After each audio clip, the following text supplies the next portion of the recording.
Hello everyone. In this video, I'll guide you how to fix GTA 5 No Launcher error with some simple and working steps. This error usually appears when the Rockstar launcher is missing, outdated, or not starting properly. First, restart your PC to clear any temporary glitches and background issues.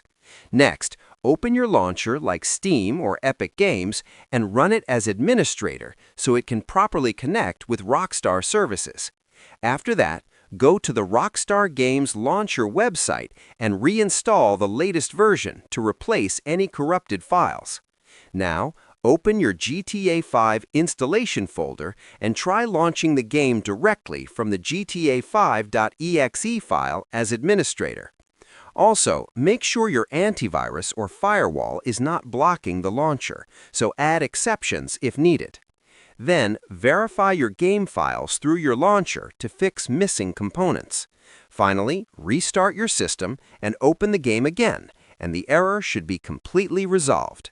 Subscribe the channel for more videos.